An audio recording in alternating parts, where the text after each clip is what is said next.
Hello everyone, this side Sugandha from Suma academy. आज की video में ना मैं आपको ये बताना चाहती हूँ कि बच्चों के लिए ना करियर काउंसलिंग बहुत इम्पॉर्टेंट है। और ये करियर काउंसलिंग मैंने आपसे क्यों बोला, क्योंकि हमारे पास इतने सारे बच्चों का कॉल आता है, पेरेंट्स का कॉल आता है जिन्हें ये समझ नहीं आता है कि आफ्टर 12 हम क्या करें। अब जैसे मैं कल का इंसिडेंट आपको बताती हूँ। कल मेरे पास आईपी यूनिवर्सिटी के एक स्टूडेंट के फादर का कॉल आता है और उनके बच्चे को कोचिंग क्लासेस चाहिए। चलिए एग्री कि कोचिंग क्लास हम आपको प्रोवाइड करेंगे, बट आईपी यूनिवर्सिटी है, रेगुलर कॉलेज है, तो ऐसे में बच्चा समझ नहीं आया कि भाई कैसे क्लासेस ज्वाइन कर पाएगा। तो मैंने उनके फादर से पूछा फिर तो इवनिंग क्लासेस हो पाएंगी। उन्होंने कहा यस मैम। लेकिन उनके माइंड में क्वेश्चन चल रहा था। उन्होंने पूछा कि मैम मेरा बेटा ये कह रहा है कि आईपी यूनिवर्सिटी में टीचर ढंग से नहीं पढ़ा रहे हैं, उसका फ्रेंड भी अब आईपी यूनिवर्सिटी से बीसीए छोड़ना चाहता है, जिसमें उन दोनों बच्चों का ये जो बीसी है सेकेंड ईयर स्टार्ट हो चुका है।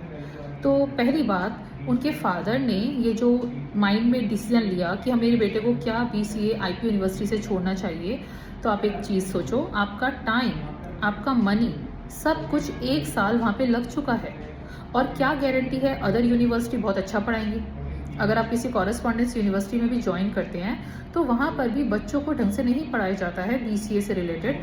बच्चे कोचिंग क्लास ज्वाइन करते हैं अपने कॉन्सेप्ट को क्लियर करने के लिए। तो आप इतनी सी बात रिलेट करो, वो सभी पेरेंट्स के लिए मैं आपको बोलूँगी कि अगर आपको समझ नहीं आ रहा है कि हम लोग क्या डिसीज़न लें, तो आप करियर काउंसलिंग ज्वाइन करिए। बच्चों को करियर काउंसलिंग ज्वाइन करवाइए कि उनके लिए क्या बेस्ट है। बच्चों के स्टैमिना को देखो कि उनके लिए क्या बेस्ट है। लेकिन बच्चे के सेम एज के फ्रेंड के डिसीज़न को आप लोग एग्री कर रहे हो। अगर आपका बच्चा 18 साल का है तो उसका फ्रेंड भी तो 18 साल का होगा। इस उम्र में उसे कितना एक्सपीरियंस होगा। इस बात को ना सभी पेरेंट्स और बच्चे माइंड करो। किसी एक बच्चे ने अगर ये बोला अरे आजकल ना एआई का ज़माना है, तो उसका दूसरा फ्रेंड भी एआई में घुस गया।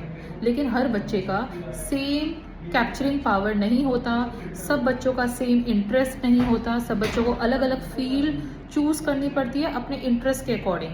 तो ये जो भेड़ चाल है ना इंडिया में, मेरे दोस्त ने ये कहा या उसने ये कहा, उस पर मत चलिए। आप लोग अपने खुद के डिसीजन लीजिए, अपना स्टैमिना देखिए, अपना माइंडसेट देखिए और उसे फॉलो करिए। किसी एक्सपीरियंस से करियर काउंसलिंग करवाइए, तब जाके आपको पता चलेगा कि आप लोग सही डिसीजन ले रहे हैं या गलत डिसीजन ले रहे हैं।